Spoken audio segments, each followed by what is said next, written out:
안녕하세요, 김호준입니다. 최근 개고기 논쟁이 다시 한창입니다.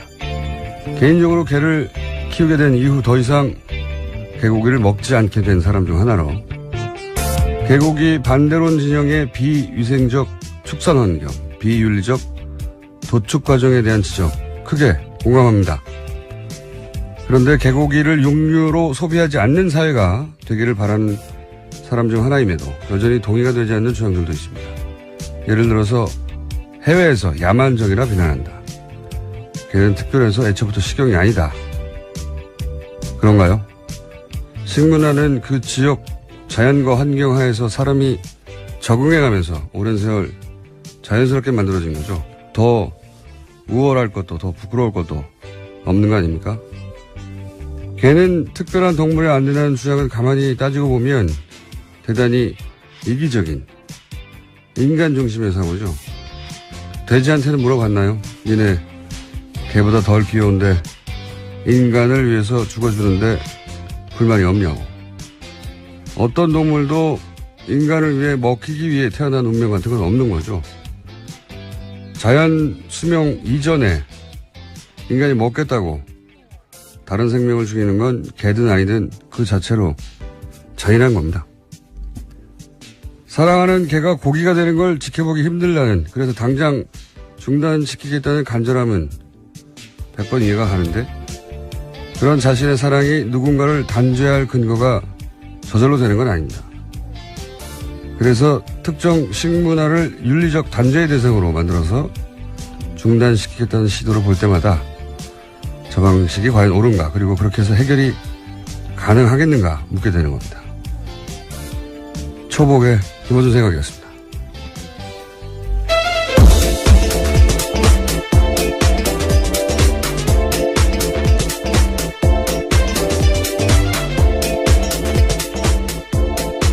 자, 초복이에요. 시사인의 김은지입니다. 네. 고시당 드십니까? 아니, 먹지 않습니다. 저는 먹었었는데 개를 기른 후에는 안 먹어요. 예. 개를 기르다 보니까 개고기 반대론 자들의 어떤 절박한 주장을 매우 이해가 됩니다. 예. 근데 이제 대체적인 그 논리 전개가 뭐 공감 가는 분들도 있겠지만 개인적으로는 저는 아쉬움이 많거든요. 예. 그래서 얘기를 해봤는데 개고기 먹는 사람들은 이제 야만인 내지는 뭐 국제적 기준에 부합하지 않는 비문명인 혹은 뭐 개를 도축하고 사고 파는 사람들을 이제 굉장히 도덕적이지 않은 개, 백정. 예. 그렇게 공격하거든요. 근데 식문화가 이렇게 윤리적인 공격의 대상이 되어서 그렇게 그 식문화를 단절시킬 수 있겠는가. 그런 저의 문제의식인데, 왜냐하면 내가 너보다 도덕적으로 더 우월한 포지션에 가서 계몽하고 설교하고 해가지고 어떤 문화가 단숨에 바뀌는 건 일어나지 않거든요. 예, 굉장히 종교적인 시도고. 나는 넌 좀 좋은 놈인데 넌 나쁜 놈이야 이렇게 외치는 강도만큼 딱 그만큼 반감이 또 강해져서 돌아와요. 그러니까 어떻게 해결해야 될까요? 각자 취향을 존중하되 육식 문화에 대해서는 한번 성찰해보는 게, 물론 공장장은 동의하지 않으시겠지만. 아니, 이제 저는 채식, 그러니까 모든 동물의 도축에 반대하고, 그리고 채식을 주장하는 분들에 대해서는 그건 존중해요, 그 자체로. 예, 그건. 근데 이제 특별히 이 동물은 안 된다. 이게, 그리고 이제 그 동물이 안 된다는 이유가 이런 식의 야만적이거나, 어떤 특정 식문화를 막 공격해가지고 비윤리적인 걸로 만들어서는 오랫동안 해오는 게 단절이 안 된다는 겁니다, 절대. 그래서 제 생각인데 이게 더 엄격한 축산 환경, 더 엄격한 도축 기준, 그리고 그 기준에 미달하면 엄격하게 처벌하고 시장 진입을 굉장히 어렵게 만드는 거죠. 그러면서 동시에 이제 반려동물에 대한 보편인식이 제고되고 그렇게 점진적으로 매력이 없는 사업, 매력이 없는 먹거리, 그렇게 시장과 사회인식이 동시에 바뀌어가야지 갑자기 식문화가 없어지는 부분은 없습니다, 사실은.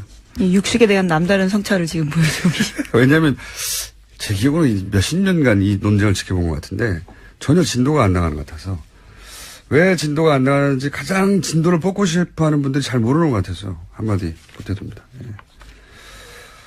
예. 우리나라 정치가 진도가 안 나가는 것과 굉장히 비슷한 이유예요. 읽어봤고. 자, 오늘 첫 뉴스는요? 네, 이준서 전 국민의당 최고위원이 오늘 새벽 구속됐습니다. 서울 남부지법은 범죄 사실이 소명되고 증거인멸 및 도망칠 염려가 있다면서 구속영장을 발부했습니다. 반면에 이유미 씨의 남동생에 대한 사적 구속영장은 기각했는데요. 가담 경위, 정도, 수사 과정에서의 태도 등을 비춰보면 증거인멸이나 도망칠 염려가 있다고 보기 어렵다라는 이유입니다. 자, 이 문제는 저희가 주요 영장 발부 기각 사건은 저희 담당 부장판사가 있거든요. 전 부장판사, 이정열 전 부장판사를 잠시 후에 민의로 연결해서 짚어보기로 하고요. 자, 다음, 요 관련해서 뉴스가 좀 많죠? 네, 아시아투데이가 이준서 전 최고위원 구속영장을 입수해서 보도한 바가 있습니다. 이준서 전 최고위원이 이유미 씨에게 국민의당 청년위원장직을 제안했다라는 건데요. 이번 건만 잘 해결되면 국민의당 청년위원장직을 될 수 있도록 도와주겠다라는 거고요. 또 청년위원장은 국민의당 최고위원을 겸직하고 최고위원이 되면 쉽게 비례대표 국회의원이 될 수 있다라는 취지의 이야기도 했다라고 합니다. 그러니까 대가를 언급했다는 얘기겠죠. 네. 그런 위험한 조작 행위가 이런 보상이 있을 것이다. 물론 이건 뭐 보상이 아니라 그렇게 노력하라고 체근하였다라고 본인은 주장할 것이고 검찰과 법원을 좀 다르게 판단한 것 같습니다. 근데 더 중요한 게 이제 보니까 5월 5일에는 이것이 가짜일 수도 있다는 가능성이 분명히 인지됐어야 하고 특히 5월 6일 제보자가 존재하지 않는다는 말을 들었으면 조작 가능성에 대해서 충분히 인지했다. 그런데도 조치를 취하지 않았다. 네, 기자회견 2차례 걸쳐서 했는데 특히 두 번째 기자회견 같은 경우에는 이미 허위 사실을 알고도 했다라고 검찰은 판단하고 있습니다. 그런 거죠. 예. 검찰은 그렇게 봤고 뭐 법원도 그게 소명됐다고 본 것 같습니다. 현재까지는 자세한 내용은 제가 판사가 아니기 때문에 판사 경험이 있는 분에게 여쭤보기로 하고. 국민의당은 당혹스럽겠네요. 예. 예, 오늘 새벽에 송금주 수석 대변인이 논평 냈습니다. 구속영장을 발부한 사법부의 판단을 존중한다라면서도요. 영장 범죄 사실이 당 진상조사 결과와는 다른 점이 없다라고 주장했습니다. 이유미 씨 단독 범행이라는 사실관계를 검찰이 인정했다라는 건데요. 또 추미애 더불어민주당 대표의 수사 가이드라인 제시가 검찰에 영향 미치지 않았는지 의구심이 든다라고 주장했습니다. 다른 점이 없는 게 아니라 다른 점이 굉장히 많은 거죠. 예. 당의 조사 결과는 단독으로 조작을 했고 그 사실관계 자체는 맞습니다. 독립적으로는. 근데 그것이 이준서 최고위원의 어떤 압박, 지시 혹은 계획 하에 하부 구조로 들어가는 거죠. 이렇게 되면 종범에 가까운 구조가 되는 셈이 됩니다. 예. 그리고 알고 나서 특히나 이제 그런 조작의 가능성을 어느 정도 인지한 이후에 어떤 조치를 하였는가 하는 문제가 되니까 조작 그 자체는 혼자 했다. 그건 맞는데 분리된 독립된 변수가 아닌 거죠. 예. 네, 점점 수사가 윗선으로 올라갈 가능성이 커졌습니다. 국민의당도 이제 여기에 대해서 어제 의원총회를 열었잖아요. 예. 네, 어제 특별한 결론은 나지 않았었는데 이 자리에서 박주선 국민의당 비상대책위원장이 한 말이 눈길을 끕니다. 허위 주장으로 마치 제보를 제공하고 검찰 수사 레드라인을 설정하는 것은 제2의 이유미, 즉 추유미의 제보 조작 사건이라고 이름 짓지 않을 수 없다라면서 추미애 대표를 공격한 겁니다. 박주선 위원장은 이제 계속해서 박주선 위원장뿐만 아니라 사실은 당의 관계자들이 대부분 추미애 대표가 가이드라인을 줬다라고 이제 후임을 짜고 있고, 예. 제2의 이유미 사건, 추유미라는 건 이제 추 대표와 이유미 씨 이름을 합친 걸로 보여요. 그렇죠? 추유미 제보조작 사건이라고. 국민의당 이 사건 프레임을 처음부터 이제 단독범인이 아니냐 이렇게 잡았단 말이죠. 예. 단독범이면 도덕적 책임은 있지만 사법적 책임이 당연히 없는 것이고 그렇게 되면 심지어 그 단독범으로부터 자신들도 당한 일정 정도 피해자다. 이렇게 프레임을 처음부터 짰고 프레임을 벗어나면 정치적 탄압이거나 공작 이렇게 규정했어요. 사실 굉장히 영리한 프레임이에요.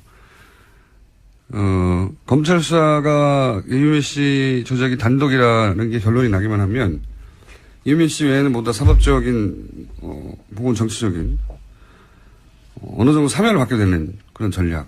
근데 영리하기도 한데 동시에 그렇게밖에 짤 수 없는 이유도 있었어요. 왜냐하면 당 조직 인사가 조금이라도 관여되면, 연루되면, 당연히 정치적 타격도 크게 받지만, 연루되는 누군가는 이제 공무 단임권, 피선거권, 선거권, 그러니까 임명직도 안 되고, 선출직도 안 되고, 선거도 못하고, 이 기간 최소 5년. 네, 공직선거법상 유죄 100만 원 이상 되면 그렇죠. 국회의원직 박탈당합니다. 일면 10년까지 거의 정치적 사망 선거에 가까운, 예. 그런 사안이라 이 프레임 외에는 짤 수밖에 없었겠죠. 예. 근데 사실은 당도범이 아니냐보다 더 중요한 게 당이 기본적인 검증을 하지 않은 물건을 들고 국민을 상대했다는 거잖아요. 예. 이게 질문은 과연 공당으로 충분한 자격이 있었던가, 제 역할을 했던가, 이게 그 질문 대상이 되는 건데, 이 질문을 스스로 해야 되는 거군요. 근데 지금 대응은 대부분 외부에 자꾸 책임을 묻는단 말이죠. 그래서 자꾸 제가 이 대응 기조를 짠 리더십의 문제고 지도부에 책임이 있다 계속 말씀드리는 건데, 왜냐면 그렇게 가지 않을 수도 있었어요. 네. 저는 그렇게 생각이 드는데 계속 똑같은 대응이 나오고 있습니다. 이 대응으로 이게 돌파가 되는 사건이 아닌 것 같은데. 자, 다음 뉴스는요? 네, 어제 세계일보가 보도한 국정원 문건에 대해서 전해드린 바가 있습니다. 국정원이 어제 그것이 내부 보고서가 맞다라고 인정했습니다. 또 국정원은 적폐청산 TF를 가동해서 과거 국정원의 정치 개입 의혹 사건 13가지를 조사하겠다고 밝혔습니다. 거기에는 대선 댓글 사건, 서울시 공무원 간첩 증거 조작 사건, 남북 정상회담 회의록 공개, 세월호 참사 개입 의혹, 최동욱 전 검찰총장 찍어내기 등이 있습니다. 의혹 등이 있습니다. 알겠습니다. 여러 가지 사건들 의혹이 많이 있고, 여기 이 보고서 또 당시 이명박 전 대통령이 보고도 됐다는 진술도 나왔죠. 네. 네, 세계일보가 보도했는데요. 검찰은 2012년 8월 달에 해당 청와대 행정관의 진술을 확보했다라고 합니다. 자, 생각해보면 국정원 댓글 수사하던 팀이 있었죠. 지금 팀장으로 한, 네, 서울중앙지검장으로. 서울지검장이요. 예, 윤석열 팀장. 그리고 당시 최동욱 검찰총장. 이 사건 수사하다가 이제 공중분해됐죠. 예.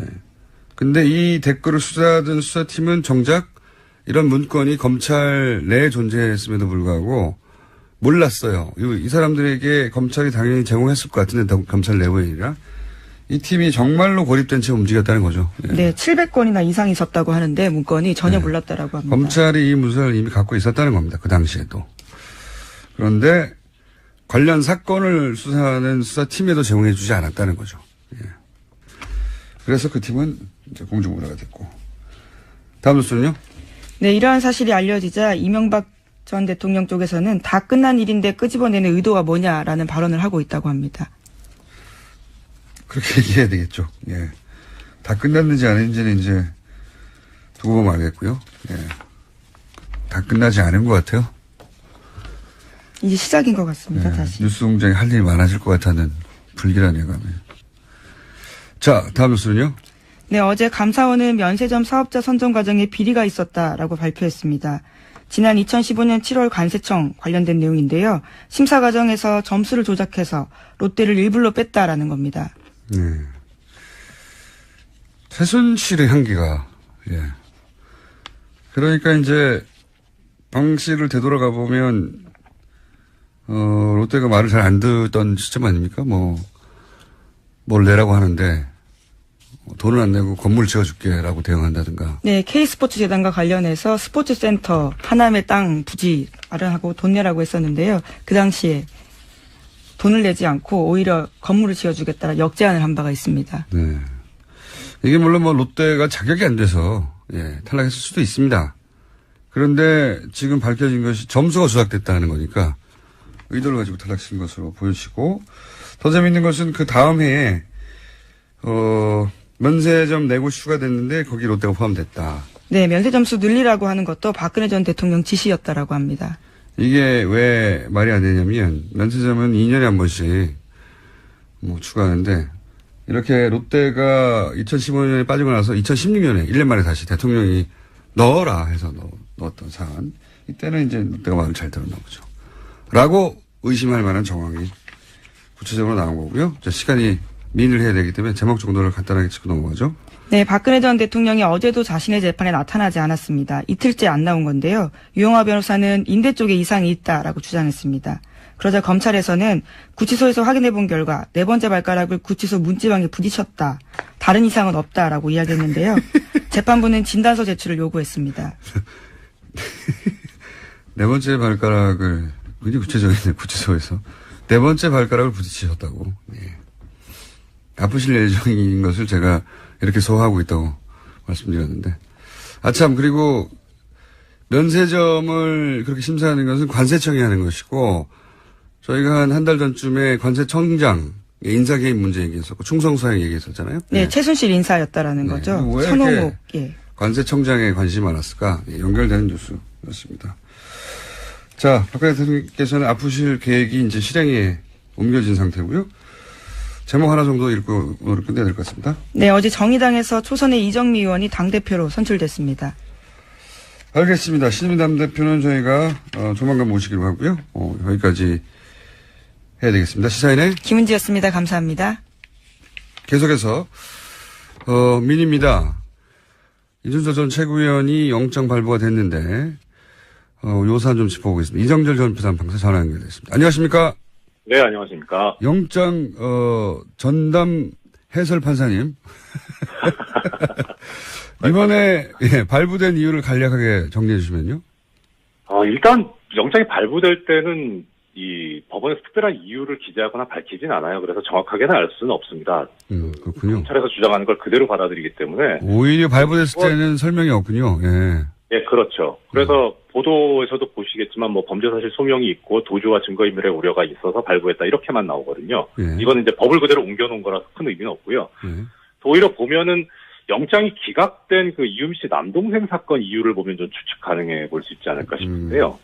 예, 조금 전에 이제 김은지 기자님께서 전해주셨지만 가담 경위 및 정도, 수사 과정에서의 태도 등에 비춰보면 증거인멸이나 도말 염려가 보기 부족하다 이렇게 지금 이유가 기재되어 있다고 합니다. 예. 이제 역으로 보면 가담 경위와 정도가 중하다는 거죠. 그래서 그걸 보면 이제 이준서 씨가 이제 최고위원이라는 지위도 있었고, 네. 그다음에 무엇보다 제일 중요한 것은 허위사실 유포로 당초에 이제 생각했던 목적이 성공하면 이 사람이 어떤 이득을 얻게 되는가. 그러니까 상당히 이제 뭐 정치적으로 내지는 뭐 어떤 권력적으로 좋은 자리, 힘이 있는 자리에 갈 수 있다는 거죠. 그런데 역으로 보면 이제 이유미 씨 남동생 같은 경우에는 성공해도 이분이 얻을 건 별로 없기 때문에 그래서 뭐 중하다고 보지 않는 것 아닌가 이렇게 해석 가능한데요. 다만 저는 개인적으로는 좀 발부된 게 의외이긴 해요. 네, 어떤 면에서 그렇습니까? 이 증거인멸 우려 부분을 보면 지금 보통은 이제 공범자들 사이에 말이 맞춰져 가지고 그래서 증거가 사라진다는 게 증거인멸 우려 부분인데 지금 공범으로 지목된 이유미 씨하고 이준서 씨하고는 진술이 다르잖아요. 그렇죠. 한쪽은 강에서 시켰다는 거고 한쪽은 단독 범행이라 그러니까 그러면은 이런 경우는 증거인멸의 우려가 별로 없는 경우거든요.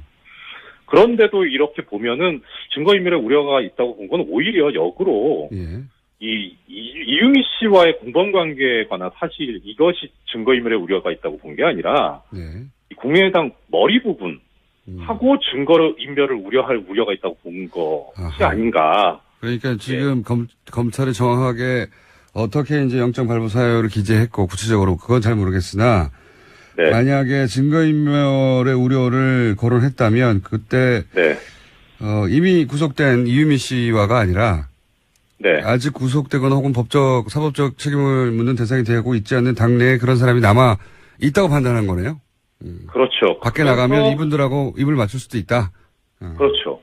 그래서 그 부분을 또 국민의당 쪽에서 집중적으로 부각을 시켜왔었고 추미애 대표도 머리 자르기라고 아주 적절하게 표현을 하셨지 않습니까? 그러니까 그 부분이 오히려 자승자박이 된 거 아닌가 싶은 생각이 들고 만약에 이제 증거인멸 우려가 문제가 안 됐다면, 그러니까 어차피 도주 우려나 증거인멸 우려 둘 중에 하나만 있으면 되는 거니까요.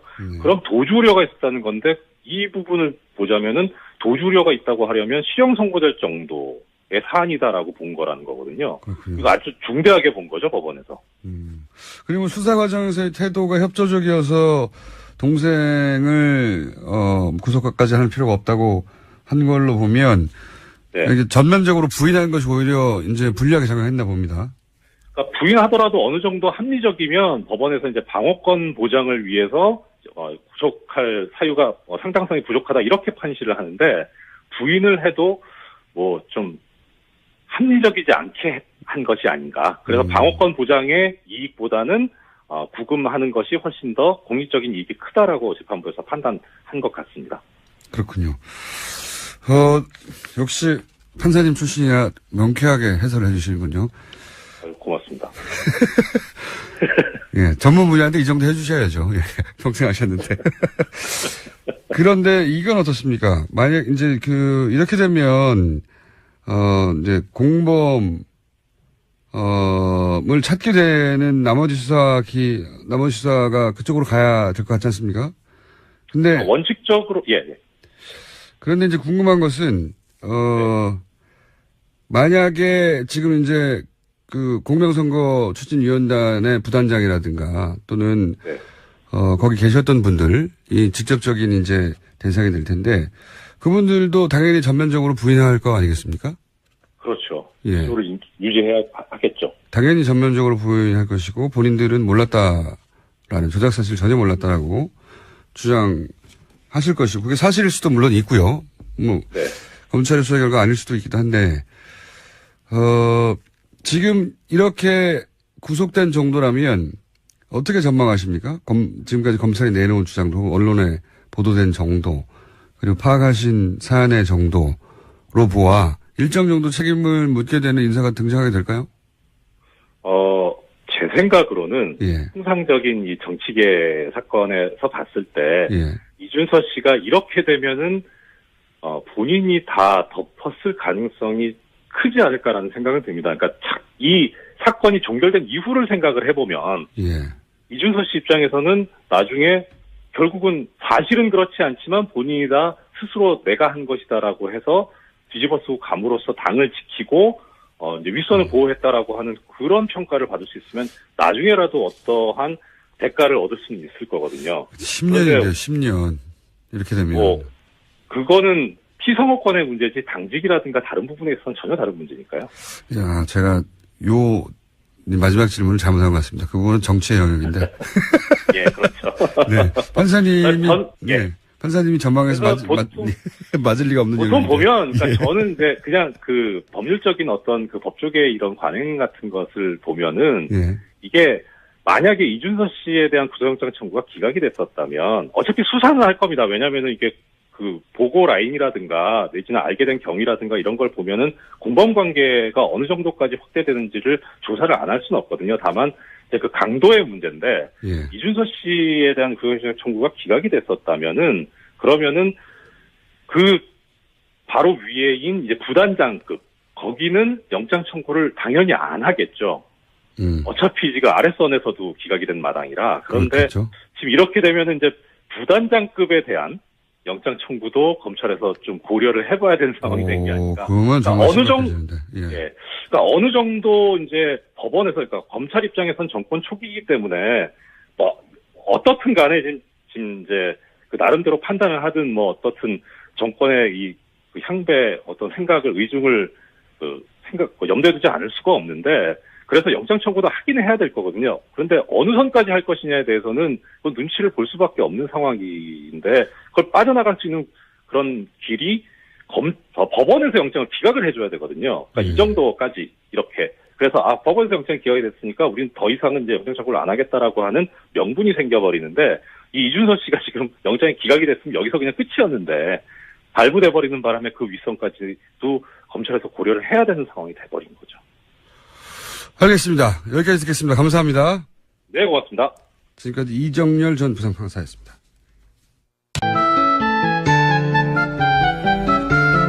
노르가즘입니다. 또 어떤 분이 저한테 망측하다고 이렇게 망측하다고 지적한 분도 계십니다. 그분이 이상한 거예요. 정의당 노회찬 원내대표 나오셨습니다. 안녕하십니까. 안녕하십니까. 예. 여기서 무슨 말만 하시면 빵빵 터져가지고 그날 방송이 하루 종일 언론에서 여기저기서 나오고, 예, 밤 뉴스까지 다 나옵니다. 오늘은 좀 준비되셨습니까? 뭐, 그럴 때도 있고 안 그럴 때도 있어요. 뭐 매일 비가 오면 장마죠, 그게. 그런데 이제 신도 나지만 부담도 되잖아요. 그래서 저는 뭐 그 부담 없이 나오려고. 예. 이렇게, 매일 그렇게 비가 오면 안 된다. 정신 수양을 하고 나오시면. 부담을 갖지 말아야 돼. 그런데 이제 사건이 너무 재밌는 사건 혹은 임팩트 있는 사건이 많다 보니까 저절로 터지는 거죠. 계획을 꼭 안 하셔도. 그렇죠. 예. 제가 문제가 아니라 세상이 문제죠. 자, 오늘 첫 번째 사안은 결국은 이제 구속영장이 발부됐습니다. 윤전수 씨. 예. 양상이 좀 달라졌습니다, 이제. 예. 예, 최고였기 때문에 당은 책임이 없다라고 이제 자를 수가 있었는데 어느 정도 이 불가능해진 상황이 됐었습니다. 자기가 판 함정에 자기가 빠진 꼴이다 저는 그렇게 생각됩니다. 저부터 제가 여러 차례 지적했지만은 이게 단독이냐 합작이냐가 그렇게 중요한 게 아니었거든요. 네. 그 핵심은. 네. 뭐 그것도 중요하죠. 그러나 더 큰 문제는 당의 이름으로다가 그러니까요. 제대로 검열도 하지 않고 발표를 했던 것인데 입이 10개라도 할 말 없다라고 바짝 엎드려서 사과를 갖다 더 크게 했어야 됩니다. 네. 그리고 지금의 대표가 아니라 당시의 대표들. 후보를 포함해서 예. 이걸 책임져야 될 분들이 나서가지고 이건 뭐 변명할 수가 없는 그 큰 잘못이다라고 예. 오히려 저를 죽여주십시오 이렇게 목을 내놔야 될 판에 오히려 제가 문제래요 뭐 이런 식으로 하죠. 예. 한 명 제일 힘없는 사람 한 명에게 모든 걸 마치 뒤집어 씌우듯이 이렇게 갔기 때문에 문제가 이렇게 커졌거든요. 그래서 저는 이렇게 표현하셨죠. 지금이라도 지난주에는 냉면집 주인이 대장균에게 우리도 대장균에서 속았다고 표현하셔가지고 전국적으로 빵 터졌고요. 하루 종일 빵 터졌습니다. 그 이야기로. 그렇죠. 그 뭐 사실이죠. 그래서 그 냉면집이 한 며칠 휴업을 하든가 주인이 이렇게 백배 사죄를 해야 되는데 나도 몰랐다, 뭐 나도 속았다 이렇게만 가니까 문제가 된 거죠. 그래서 저는 지금도 보면은 또 한 번 더 과거의 어떤 프레임으로 갈 가능성이 있어요. 그러니까 이제 이준서 전 최고위원이 구속되면서 예. 그러니까 이제 그다음에 이제 이준서는 누구에게 보고했는가 이제 공명실천단 관계자들부터 네. 되고 사실 그 정도 되면요 다 알았다고 봐야 되는 거거든요. 그걸 굳이 나는 몰랐다, 누구까지 알았다 또 이렇게 한 번 더 꼬리를 자르는 식으로 이제 대응을 하게 되면은 저는 이건 수습하기가 어렵다고 봅니다. 영원히 상처로 남거든요.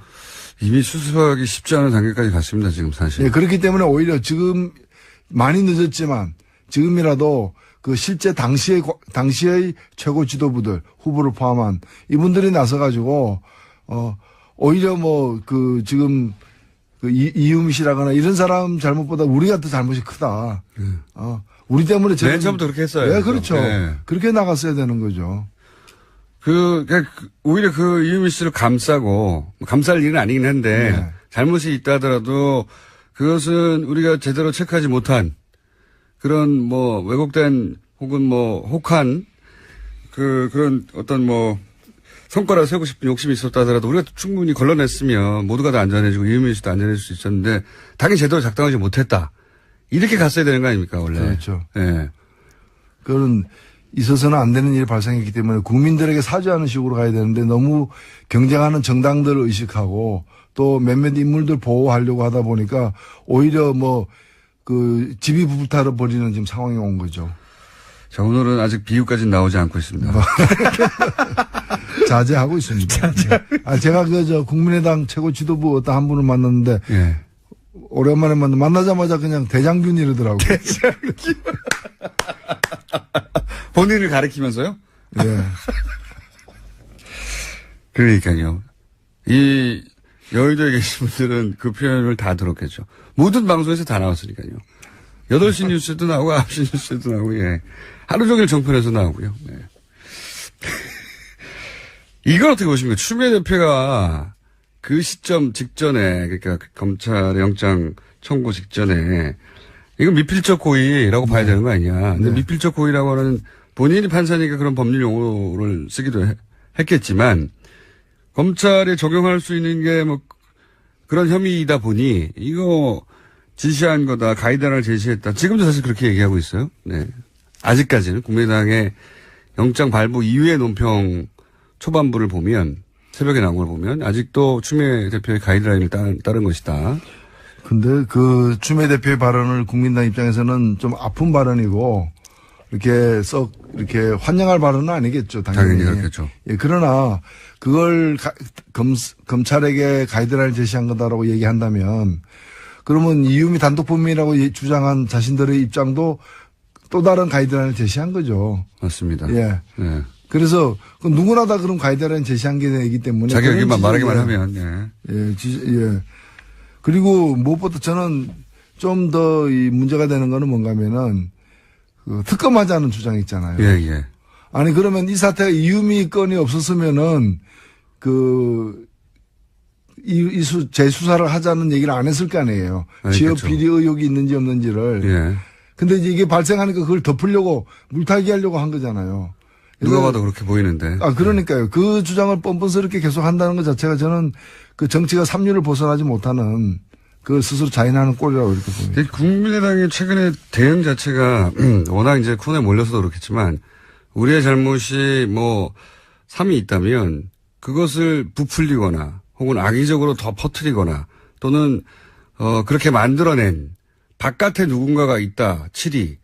이 방식으로 계속 대응하고 있단 말이죠. 이현주 의원도 그 발언을 사과를 하지만 이게 사실은 사적 대화에 불과했는데 SBS를 규탄한다. 꼭 이렇게 뒤에 큰 토가 달려요. 이 대응 방식 계속 근데 그게 반복되는데. 상식적으로 국민의 눈으로 납득이 되면 괜찮은데 전혀 납득될 수 없는 거죠. 예를 들면은 조금 전에도 이제 그 특검하자는 주장은 말이죠. 너 소매치기가 이제 돈을 훔쳤어. 네. 그 소매치기를 이제 잡아가지고 이 사람이 제 돈을 훔쳤어요. 이러니까 소매치기 하는 말이 그 돈은 어디서 났는지 조사해 봅시다. 뭐 이런 거잖아요.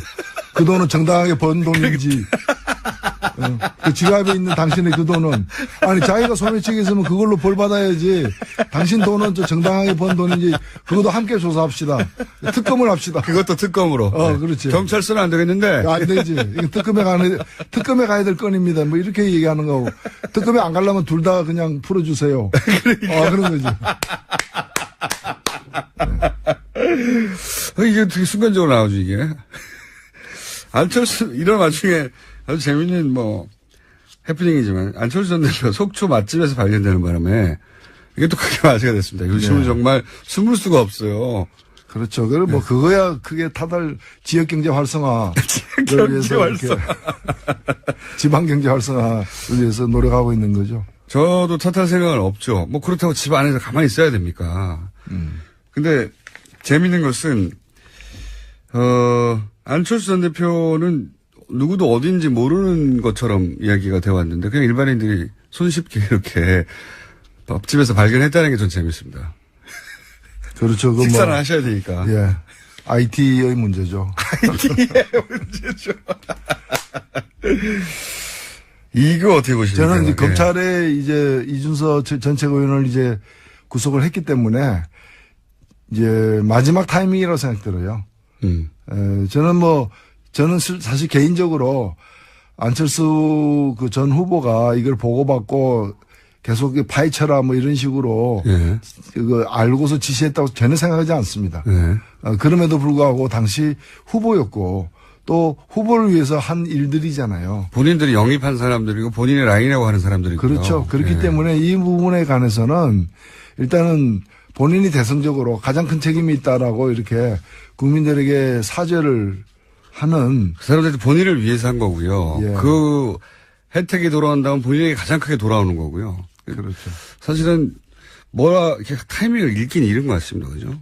그래도 지금이라도 지금 마지막 저는 타이밍이라고 생각되고 국민들에게 좀 이렇게 여기에 대해서 가장 큰 책임은 나에게 있다. 모든 사람이 나를 위해서 한 일이니까 용서해달라. 용서가 안 되겠지만 이런 식으로 좀 자세를 취할 필요가 있다고 봅니다. 진작에 했어야 될 것 같은데 점점 시간이 지나면 지날수록 더 강한 표현이 필요할 텐데 문자가 많이 옵니다. 그중에서 웃겨서 운전하다가 사고 날 것 같으니까 노회찬 의원은 비유를 자제해 주십시오. 명심하겠습니다. 그리고 자유한국당도 사정이 참 안 좋습니다, 요즘. 예. 예. 원래 이제 야당이 대선처럼 큰 선거 지고 나면 속사정이 좋을 리가 없는데, 그런데 그걸 감안하더라도 사정이 좀 많이 안 좋아요. 대표가 새로 뽑혔는데도 불구하고, 원내대표하고 각이 계속 쓰고 있고요. 예. 그리고 이제 혁신을 하겠다면서 이제 외부 인사를 영입했는데 박근혜 전 대통령은 정치보복을 당한 것이다. 라는 입장을 가진 유석춘 위원장이 들어오셨어요. 혁신하고 정반대로 가고 있는 거죠. 사실 혁신이라는 거는 말 그대로 껍데기를 벗겨서 새로 태어나는 걸 얘기하는 거니까 반드시 고통이 따를 수밖에 없고 그 고통을 감내하겠다, 감수하겠다라는 의지의 표현이 이제 혁신이거든요. 근데 지금 보면은 이분은 보수의 혁신, 보수는 지금보다 더 아파해야 된다. 아픔을 통해서 새롭게 태어나는 이 길을 걷는 게 아니라 그 보수의 아픔을 갖다 이게 보수의 모르핀이에요. 그러니까 박근혜는 억울하게 잡혔다. 이게 자신들이 잘못한 게 아니라 자기들은 계속해서 억울하게 지금 당하고 있다. 그런 근거와 또는 그런 어떤 철학을 계속해서 주입시키는 그 보수의 어떤 마약 같은 그런 이제 역할을 하기 때문에 이거는 여기서는 혁신이 있을 수가 없는 거죠. 그리고 이제 박근혜 전 대통령 탄핵과 관련해서도 그게 대략 한 8대2 정도로 탄핵 찬성이 많았고 탄핵이 실제 이루어지고 나서는 그 비율은 더 높았거든요. 예. 결국은 잘 된 일이고. 그렇죠. 그러니까 그게 아니라 정치 보복을 당한 것이다라고 하면 팔을 버리겠다는 전략이 있던단 말이죠. 최소한. 그렇죠. 지금 사실은 이분만이 아니라 그 자유한국당의 그 지도부는 약간씩 이제 그 방향은 틀립니다만은 공통점이 뭔가 하면은 이라도 건지겠다. 예. 팔은 버린 지 오래된 거예요. 버리죠. 예. 다시 그 시절로 갈 가능성은 없다고 보는 거기 때문에. 새로 시작한다면 이제 2가 아니라 혹은 1.5가 아니라 5, 적어도 5를 먹어야 사실은 해볼 수 있는 거 아닙니까? 그걸 전략이 처음부터 그래야 그렇죠. 되는데. 보수의 매력을 새로 발굴해낸다거나 보수의 강점, 장점을 또 다시 정립을 해가지고 지지를 확장해 나가려는 그런 의사는 거의 거의 없어 보여요. 그러니까 세상을 포기한 사람들이 있잖아요. 그러니까 상대가 실수하고 상대가 스스로 망한 길을 이제 기원하는 그런 거죠. 저도 되게 이해가 안 갑니다. 이런 생각 하시는 분도 있겠지만 당연히 혁신을 하고 새로 그림을 그린다면 집을 새로 짓겠다는 건데 더 큰 집을 지은 전략이 나와야 될 것 같은데 있던 집도 자꾸 줄이려고 하는 것 같아가지고 이런 생각을 하시는 분들이 존재하겠지만 분명히 소수인데 근데 소수라고 생각하지 않는 것 같아요. 뭐랄까 숨어 있을 뿐 시대가 이러하여 그분들이 감각을 상실한 거죠. 네. 지금 어디에 있는지 위치에 대한 어떤 인지 기능도 굉장히 퇴화한 거고. 자, 이현주 의원은 어떤 식으로 이 사안을 돌파해야 할까요? 이미 돌파를 하고 있잖아요. 이거 본인의 방식으로 돌파하고 있긴 한데, 돌파가 안 되는 것 같아가지고, 제가 보기에는. 예, 본인이 또 사과를 했으니까요. 사과했다고 다 해결된 건 아니라고 저는 봅니다만은. 저는 사과만 하고 딱 끝내버렸으면 좋았을 것 같은데, 사과를 했는데 이것이 사적 대화가 유출된 거기 때문에 SBS 책임이 크다라고 규탄하고 나왔잖아요. 물론 SBS 해당 기자는 무슨 소리냐. 사안이 있었고 후속 취재 중이었다. 국회의원과 기자가 특정 정치 사안에 대해서 후속 취재를 하는데 그게 어떻게 사적 대화냐. 사적 전화로 이루어진 일이긴 하나. 지금 맨 마지막에 사적 전화라는 첨언은 제가 하는 것이고 그 앞부분은 그 항변이거든요. SBS 기자의. 그래서 거기서 공과 사를 구분하는 것도 저는 어색하고요. 어색하고 도둑질하다가 들켰으면 들켰지. 사적으로 야간 작업하는데 왜 문제냐. 그게 개인이 했다고 해서 다 사적인가요? 국회의원은 잠잘 때도 공인인데. 그렇잖아요. 목욕탕 가도 공인이에요. 목욕탕 가도 공인. 국회의원이 목욕탕 가면 국회의원이기 때문에 더 쳐다보겠습니다. 겪지 않으셨나요? 그런 일은? 예, 탕 안에 있는데 어떤 분이 전 누굽니다. 이래가지고, 벌떡 일어나가지고 악수를 청해가지고 참 곤란했던 적도 있긴 있죠, 근데 저는 이 문제는요, 사실은 한 개인의 어떤 일탈이나 실수라기보다는 이 노동에 대해서, 노동의 가치에 대해서, 또 직업에 대해서, 또 그런 어떤 여성, 남성 뭐 이런 어떤 성적 역할에 관해서 이번 발언과 같은 그런 편견을 또 잘못된 생각을 갖고 있는 국회의원이 더 많은 게 아닌가. 한 명이 아닐 거다. 저는 한 100명은 된다고 봐요. 3분의 1은 되는, 그게 우리 정치가 불신받는 가장 큰 이유라고 생각됩니다. 거기서 이제 정의당이 빛나는 것이고요. 예. 정의당 광고 한번 나갔습니다, 지금 방금. 지금 이제 임시국회도 계속 공전 중인데, 요 상황은 어떻게 보십니까? 어떻게 돌파해야 됩니까? 글쎄, 저는 뭐 이럴 때일수록, 좀 원칙적으로 가야 되는 게 아닌가 싶고요. 왜냐하면 지금 이제 기본적으로는 국회 구성의 그 지형, 예. 주어진 지형 때문에 여수야대이기 때문에 발생하는 문제인 측면이 큰데, 이거는 뭐 다음 선거 때까지는 크게 안 변할 수 있는. 그렇죠. 3년이 뭐 정치권의 이합 집산이 발생한다면 모르되, 현재 정당 체제가 유지되는 크게 안 변할 것인데, 따라서 이번에 고비를 갖다가 어떤 변칙을 써가지고 한번 넘긴다 하더라도 똑같은 고비가 계속해서 더 크게 닥칠 거예요. 계속 그렇겠죠. 계속. 그러면 그때마다 이런 식으로 대응할 거냐.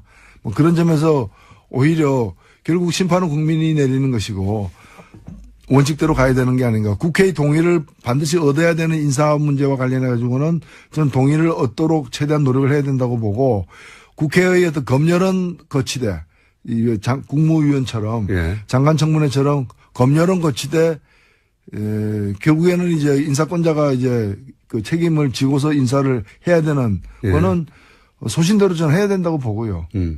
그래서 저는 이번에 국방부 장관이나 노동부 장관 같은 경우에 정의당은 예. 다소 부정적인 견해를 냈어요. 예. 특히 노동부 장관에는 매우 부정적인 견해를 냈고요. 예. 근데 저희들 입장은 뭔가 하면 그런 걸 갖다가 심사보고서에 반영하자는 거예요. 예. 어차피 국회가 할 일은 심사보고서에다가 그 자기 견해를 갖다가 표시하는 거니까. 예. 근데 심사보고서도 채택하지 않는 거는 제가 볼 때는 뭐 전면적인 보이콧이죠. 공부 안 했다고 저 시험 안 보는 거하고 똑같은 거거든요. 그래서 심사보고서에다가 이 사람은 안 되겠다. 이 사람은 이게 문제다. 이 사람은 이게 더 소명이 필요하다. 이런 걸 적시해가지고 대통령에게 보내는 거고 예. 대통령은 그걸 보고 그다음부터 정치적 책임을 보내지는 그렇죠. 거죠. 어떤 예. 선택을 하든 정치적 책임을 대통령이 지는 거거든요. 예. 그렇게 해서 그게 야당의 전 도리라고 보는데 지금 야당들은 뭔가면은 우리가 이렇게 상처받고 지금 집도 무너지고 폭격당해가지고 이제 불우한 처지에 놓여 있으니까 당신도 상처를 좀 받아라. 장관 뭐 10명 중에 3명은 당신 뜻대로 안 되는 그런 이제 좀 스타일 구기는 걸 당신도 당해라. 그러니까 혼자 잘 나가면 되냐 이거죠. 그렇죠. 바로 나는 불우이웃인데 당신은 왜 멀쩡한 양복 입고 이렇게 구김살 하나 없이 이렇게 서 있느냐. 하나 없이. 좀 넘어지고 흙도 묻혀라 이제 이 얘기죠. 그러니까요. 근데 저는 그 요구에 그걸 온몸에 바로 껴안으려고 하는 거죠. 예. 그걸 갖다가 뭐 야당하고 타협 없이 그냥 독조하는 이미지가 아니라 당당하게 이해를 구할 건 구하고 선택할 건 선택하고 책임질 건 책임지는 식으로 가는 게 그래서 최종적으로는 국민이 판단하게 하는 게 맞다고 봅니다. 국민이 판단하게 하려고 해도 보고서가 뭐가 와야지 그 다음에 결정이 될 텐데. 근데 심사보고서는 뭐 없어도 할 수 있죠. 없어도 할 수 있죠. 예. 그거는 길 내에 안 낸 쪽이 문제가 되는 거죠. 그러니까 지금 뭐 야당 정의당을 제외한다고 할게요. 그러면 정의당을 제외하고 야당의 기본 전략은 어쨌든 절대적 반대에도 불구하고 독재적으로 그 야당의 표현에 의하면 사안들을 인기 좀 좋다고 해서 막 밀어붙인다. 이런 이미지를 만들어내기 위해서 참 노력하고 있는 거죠. 예. 그게 성공적일지는 잘 모르겠습니다만은 하여튼 전략은 그러한 걸로 보여집니다. 자, 한 가지만 더 여쭤보겠습니다. 2분밖에 안 남았기 때문에. 세계일보가 국정원 개입 문건, 많이, 내놨어요.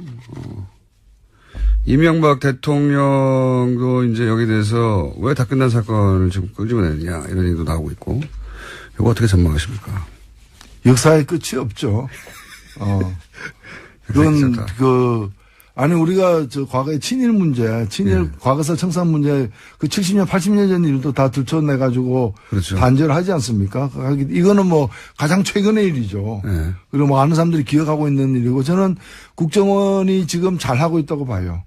국정원이 정말 크게 이렇게 요란스럽지 않게 네. 자기 할 일을 갖다가 이렇게 공론화 시켜가지고 그 내에서도 논의를 통해가지고 무엇이 조사되어야 되는가에 대해서 내부적 공감대를 갖다 구축하면서 일단은 그 아젠다를 갖다가 설정을 하고 그걸 이제 나름대로 계획을 가지고 추진하는, 그리고 저는 어찌 보면 국정원에게 주어진 마지막 기회다라고도 보여집니다. 국정원이 타의에 의해서, 외부의 칼에 의해서가 아니라 스스로의 노력에 의해서 이런 어찌 보면 국가의 위해를 가했던 일들 아닙니까? 그렇죠. 예. 맞습니다. 이제 그 일들을 갖다가 스스로 이렇게 참여의 심정으로다가 해내는, 저는 이런 일들이 국정원만이 아니라 검찰도 해야 돼요, 사실은. 법무부 검찰도 스스로 해야 되고, 특히 대법원도 스스로 해야 될 일들이에요. 법원, 예. 법원은 정말 누구도 건드리지 않는 영역이거든요. 최근에 들어서는.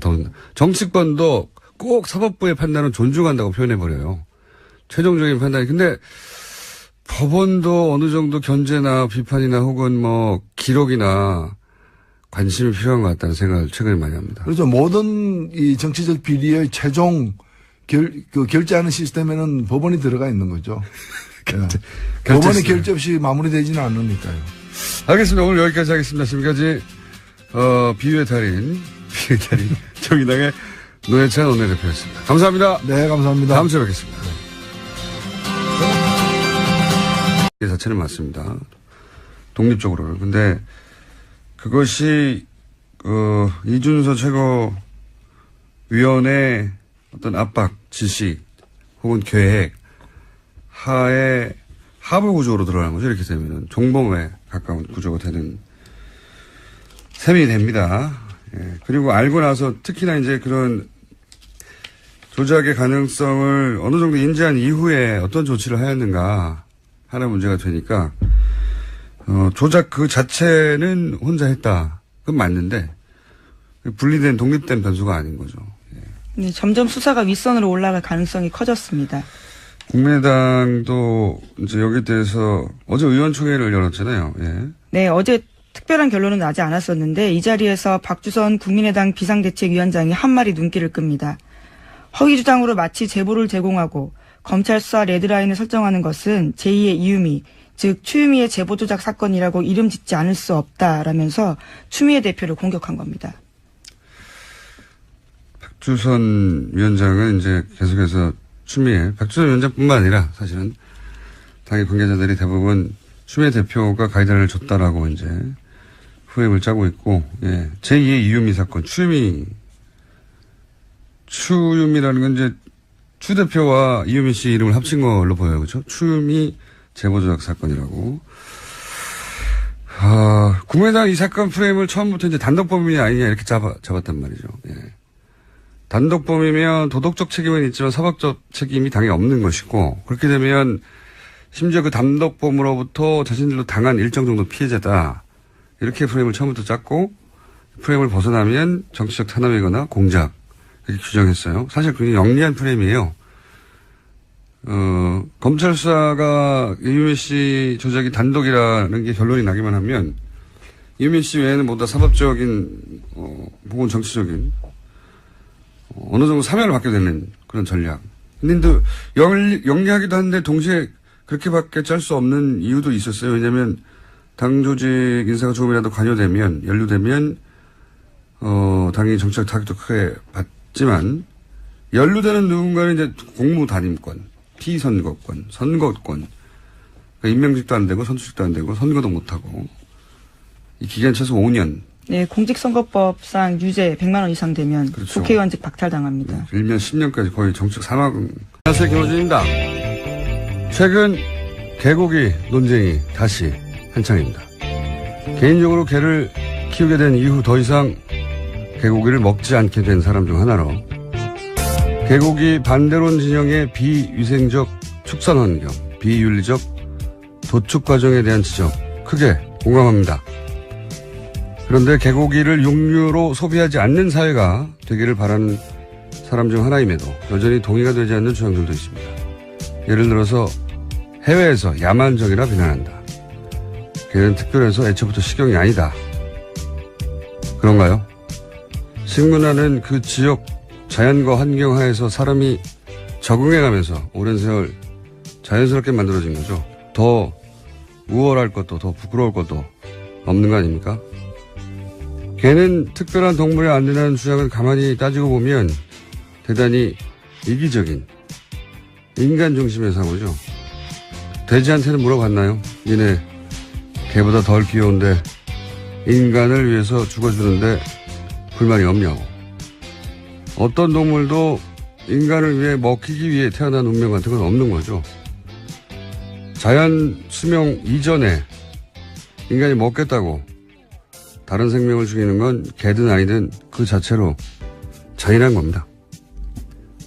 사랑하는 개가 고기가 되는 걸 지켜보기 힘들다는, 그래서 당장 중단시키겠다는 간절함은 100번 이해가 가는데, 그런 자신의 사랑이 누군가를 단죄할 근거가 저절로 되는 건 아닙니다.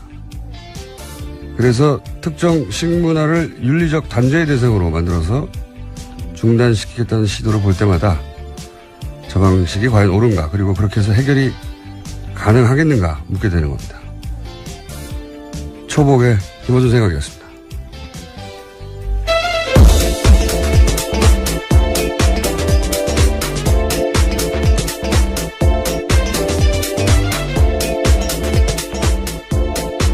자, 초복이에요. 시사인의 김은지입니다. 네. 고시당 드십니까? 아니, 먹지 않습니다. 저는 먹었었는데 게를 기르는 후에는 안 먹어요. 예. 게를 기르다 보니까 개고기 반대론 자들의 어떤 절박한 주장은 매우 이해가 됩니다. 예. 근데 이제 대체적인 그 논리 전개가 뭐 공감 가는 분들도 있겠지만 개인적으로는 저는 아쉬움이 많거든요. 예. 그래서 얘기를 선거에 가까운 예. 그런 사안이라 이 프레임 외에는 짤 수밖에 없었겠죠. 예. 근데 사실은 당도범이 아니냐보다 더 중요한 게 당이 기본적인 검증을 하지 않은 물건을 들고 국민을 상대했다는 거잖아요. 예. 이게 질문은 과연 공당으로 충분한 자격이 있었던가, 제 역할을 했던가, 이게 그 질문 대상이 되는 건데, 이 질문을 스스로 해야 되는 거거든요. 근데 지금 대응은 대부분 외부에 자꾸 책임을 묻는단 말이죠.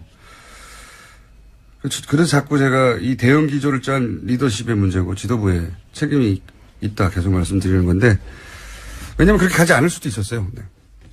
저는 그렇게 생각이 드는데 계속 똑같은 대응이 나오고 있습니다. 이 대응으로 이게 돌파가 되는 사건이 아닌 것 같은데. 자, 다음 뉴스는요? 네, 어제 세계일보가 보도한 국정원 문건에 대해서 전해드린 바가 있습니다. 국정원이 어제 그것이 내부 보고서가 맞다라고 인정했습니다. 또 국정원은 적폐청산 TF를 가동해서 과거 국정원의 정치 개입 의혹 사건 13가지를 조사하겠다고 밝혔습니다. 거기에는 대선 댓글 사건, 서울시 공무원 간첩 증거 조작 사건, 남북 정상회담 회의록 공개, 세월호 참사 개입 의혹, 최동욱 전 검찰총장 찍어내기 등이 있습니다. 의혹 등이 있습니다. 알겠습니다. 여러 가지 사건들 의혹이 많이 있고, 여기 이 보고서 또 당시 이명박 전 대통령이 보고도 됐다는 진술도 나왔죠. 네. 네, 세계일보가 보도했는데요. 검찰은 2012년 8월 달에 해당 청와대 행정관의 진술을 확보했다라고 합니다. 자, 생각해보면 국정원 댓글 수사하던 팀이 있었죠. 지금 뭐 팀장으로 간, 저기 뭡니까. 네, 서울중앙지검장으로. 서울지검장이 예, 윤석열 팀장. 팀장. 그리고 당시 최동욱 검찰총장. 이 사건 수사하다가 이제 공중분해됐죠. 예. 근데 이 댓글을 수사하던 수사팀은 정작 이런 문건이 검찰 내에 존재했음에도 불구하고 몰랐어요. 이 사람들에게 검찰이 당연히 제공했을 것 같은데 검찰 내부에 아니라 이 팀이 정말로 고립된 채 움직였다는 거죠. 예. 네, 700건이나 이상이 있었다고 하는데 문건이 전혀 네. 몰랐다라고 합니다. 검찰이 이 문서를 이미 갖고 있었다는 겁니다. 그 당시에도. 그런데 관련 사건을 수사하는 수사팀에도 제공해 주지 않았다는 거죠. 예. 그래서 그 팀은 이제 공중분해가 됐고. 다음 뉴스는요? 네, 이러한 사실이 알려지자 이명박 전 대통령 쪽에서는 다 끝난 일인데 끄집어내는 의도가 뭐냐라는 발언을 하고 있다고 합니다. 해봤는데 개고기 먹는 사람들은 이제 야만인 내지는 뭐 국제적 기준에 부합하지 않는 비문명인 혹은 뭐 개를 도축하고 사고 파는 사람들을 이제 굉장히 도덕적이지 않은 개 백정 예. 그렇게 공격하거든요. 근데 식문화가 이렇게 윤리적인 공격의 대상이 되어서 그렇게 그 식문화를 단절시킬 수 있겠는가. 그런 저의 문제의식인데, 왜냐하면 내가 너보다 도덕적으로 더 우월한 포지션에 가서 계몽하고 설교하고 해가지고 어떤 문화가 단숨에 바뀌는 건 일어나지 않거든요. 예, 굉장히 종교적인 시도고. 나는 넌 좀 좋은 놈인데 넌 나쁜 놈이야 이렇게 외치는 강도만큼 딱 그만큼 반감이 또 강해져서 돌아와요. 그러니까 어떻게 해결해야 될까요? 각자 취향을 존중하되 육식 문화에 대해서는 한번 성찰해보는 게 물론 공장장은 동의하지 않으시겠지만 아니 이제 저는 채식 그러니까 모든 동물의 도축에 반대하고 그리고 채식을 주장하는 분들에 대해서는 그건 존중해요 그 자체로. 예, 그건 근데 이제 특별히 이 동물은 안 된다. 이게 그리고 이제 그 동물이 안 된다는 이유가 이런 식의 야만적이거나 어떤 특정 식문화를 막 공격해가지고 비윤리적인 걸로 만들어서는 오랫동안 해오는 게 단절이 안 된다는 겁니다, 절대.